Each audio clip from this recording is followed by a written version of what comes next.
You just pulled a chicken breast out of the fridge.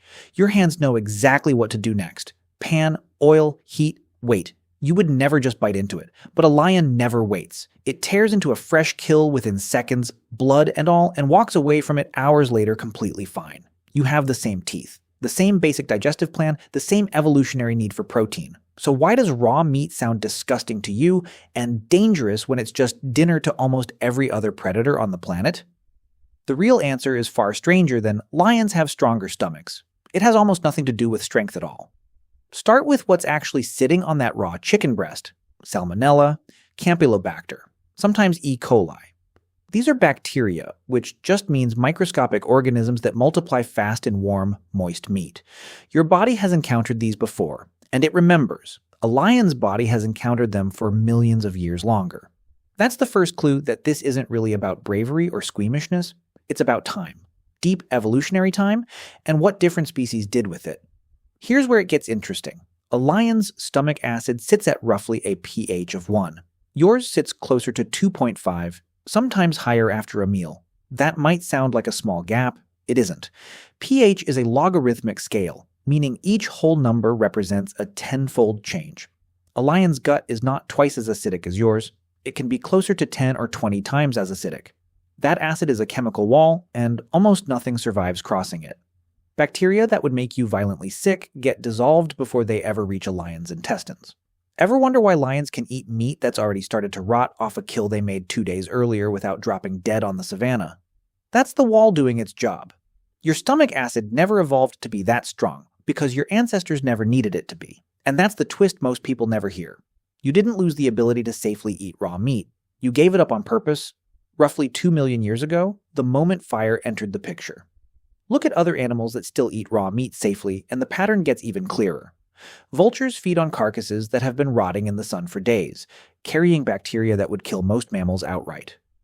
Their stomach acid is even more extreme than a lion's, closer to battery acid than anything found in a human body. Komodo dragons carry mouths full of dangerous bacteria from decomposing meat, and their own immune systems have adapted alongside it for millions of years, building a kind of internal armor most animals never needed. Every one of these species made the same trade in a different direction. Maximum internal defense, zero outside tools.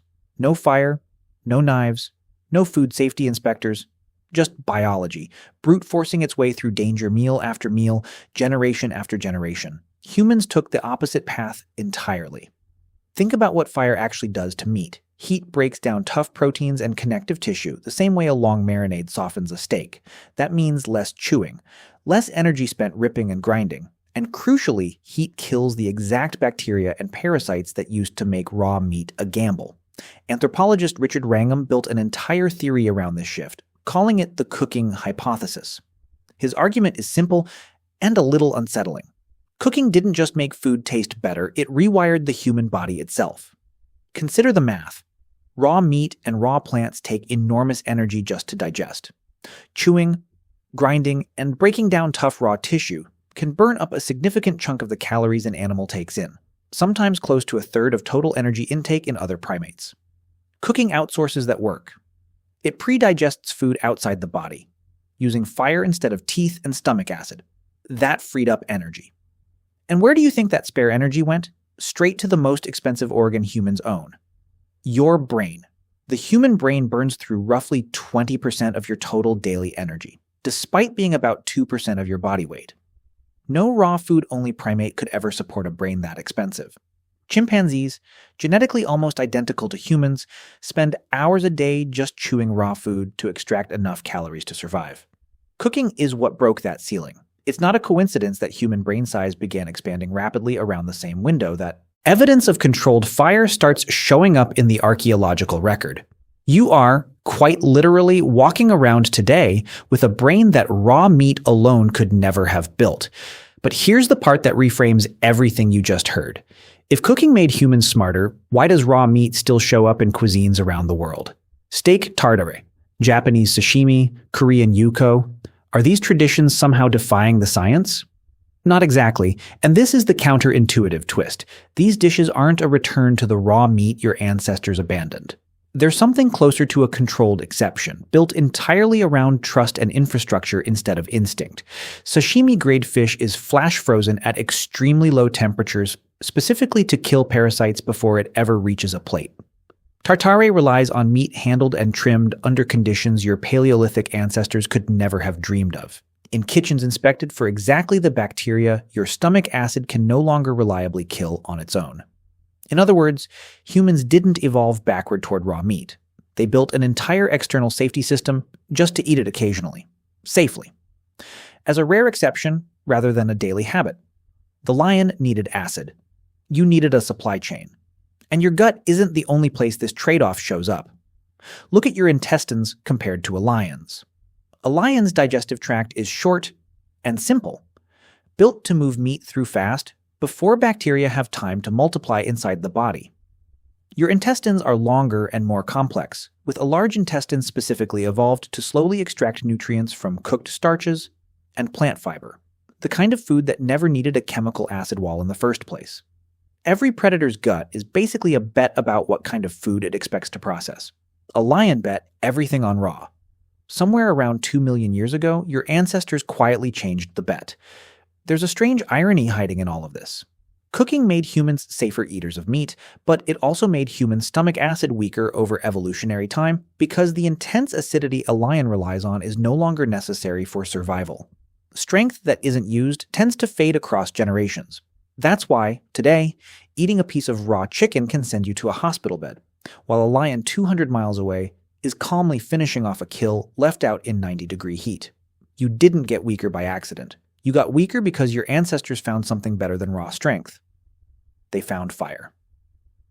Now look at what that trade looks like today. Stretched out across an entire modern industry most people never think twice about. Every refrigerator humming in a kitchen right now is a direct descendant of that 2-million-year-old decision. Cold slows bacterial growth the same way fire once destroyed it outright. Every food safety label, every cook to 165 degrees instruction on a package of raw chicken, every health inspector walking through a restaurant kitchen, all of it exists because the acid wall a lion carries inside its own body, you have to build for yourself, outside of it, every single day. You just don't usually notice because the system works so well that safety has become invisible. It hides inside packaging, inside cooking times, inside a habit so old you never question where it came from. A lion carries its safety system inside its stomach. You carry yours inside your kitchen, your grocery store, and your government's food regulations. An entire civilization quietly standing in for the acid your ancestors traded away. Even the exceptions prove how deliberate this system really is. Consider how differently cultures treat raw meat depending on what tools they have access to. Inuit communities have safely eaten raw fish and meat for thousands of years, but almost always in extreme cold, where freezing temperatures do the same parasite-killing work that fire does elsewhere. Steak tartare didn't become a staple until butchers could trim connective tissue with precision and refrigeration could keep bacteria from multiplying before it reached a plate. Every single culture that safely eats raw meat today has quietly rebuilt some version of a lion's defenses using tools instead of biology, cold instead of acid, trust instead of instinct, regulation instead of evolution. Ask yourself how many of these safeguards you actually notice in a normal day, and the honest answer is probably none of them, because they were built to disappear into the background the moment they started working. This same shift echoes in a much smaller, stranger case. Certain sled dogs and Arctic animals still carry stronger raw meat tolerance than humans do because they never fully made the same evolutionary bet. They kept betting on strength. Humans bet on technology instead, and once that bet paid off, there was no evolutionary pressure left to walk it back. So think again about that raw chicken breast sitting in your fridge. It's not just dinner, it's a small, quiet monument to a decision your ancestors made almost 2 million years ago, long before written language, long before agriculture, long before anyone had a word for bacteria or parasites or pH. They looked at fire and food and made a trade. Softer meat, safer meat, for a smaller stomach, and a much smaller need for brutal acid. And in exchange, they got something no lion has ever had. And never will. A brain expensive enough to ask why lions can eat what humans can't. There's one more piece of evidence hiding in plain sight, and it's inside your own mouth. Human teeth are strangely unspecialized compared to a lion's. A lion's canines are long, curved daggers, built to pierce and hold struggling prey, and its molars are shaped like scissors, designed to shear raw flesh straight off bone in seconds. Your canines are short and blunt. Your molars are flat, built for grinding, the same shape found in animals that mostly process softened, cooked, or plant-based food. Anthropologists studying human fossils have long pointed to this as physical proof of the trade. Somewhere along the way, human mouths stopped needing to do a predator's job because fire had already started doing it first. Your teeth aren't a weaker version of a lion's teeth. They're the teeth of a species that outsourced the hardest part of the job to something outside its own body and never needed to evolve the hardware back. That question you started with wasn't really about lions at all. It was about a fork in the road that every meat-eating species eventually faces, whether to spend energy digesting the hard way or to spend energy thinking instead. Lions chose muscle and acid. Your ancestors chose flame and a slow, expensive, endlessly curious brain. And every time you reach for a pan instead of biting straight into raw meat, you're not being squeamish. You're finishing a decision that started around a fire that went out 2 million years ago, one your body still quietly remembers every single time you cook.